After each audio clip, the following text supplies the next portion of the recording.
write us a letter and tell us about yourself and why you want to change the world. And we're going to pick people who want to be apprenticed to organizing neighborhoods. And we got about 80 responses. We looked them over, and since we had 20 particular organizations where we could place people, we picked the 20 that seemed most likely, just from reading about them at least. And so these 20 young people came, and the first day we got together, they're all in the room, we went around and introduced ourselves. And the last person there to introduce himself, I remember, was a tall, skinny guy with big ears and a funny name, Barack Obama. And so Barack was one of our first trainers, first people trained in neighborhood organizing in 1982, and 83 and 84. I had a lot of wonderful opportunities to be with him. But toward the end of those 3 years, he came to me and he said, you know, I want to go into public life. I think I can see what can be done at the neighborhood level, but it's not enough change for me. I want to see what would happen in public life. And he said, I think I had to go to law school to do that, to get into public life, be elected official. So he said, would you write me a letter of reference? You're the only professor I know who would write me a letter. I think he didn't do too well in college, right? So I wrote him a letter, but before I wrote it, I said, Barack, I want you to think a little about this question, because what you've been involved in is advocacy. One-way advocacy. You're working with neighborhood organizations to become powerful to get their way. And that's advocacy life. And for a lot of us, that's very satisfying. But I said, if you go into public life, it's almost the reverse. Because elected officials finally are the compromisers and the synthesizers of interests. And I said to him, do you think you'd be satisfied now that you've been a powerful advocate to be somebody who brings people together?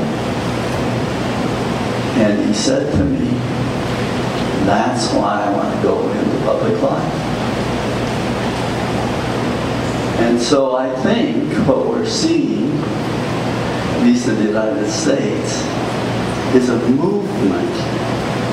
It is a movement of people who see the possibility of a new unity with our diversity. That he's called millions of those people forward. But he's just called them, the movement was there. And you know, we're a big part of that movement. I don't know how you think about yourself and our being here, but how I think of it is I come here once a year to be at the center of one of the most important visionary movements in the world. And what we're doing is building the vision, strengthening our relationships, creating a community of gifts. That's why we want to make space for everybody to tell us what you have that we need, that you can offer. And that leads me then to a remembrance. Many of you probably can't join me in this remembrance. But when I was invited to the first institute, it was just two people with a vision. And one was Marcia Forrest, and the other was Judith Snow. And Marcia Forrest was absolutely sure that what this was about is it's a movement. And so I want to remind us of what she tells us. We're here. We're the center of a movement. We influence millions around the world by our vision. And then there is still with us Judith Snow. And you all must have met Judith by now.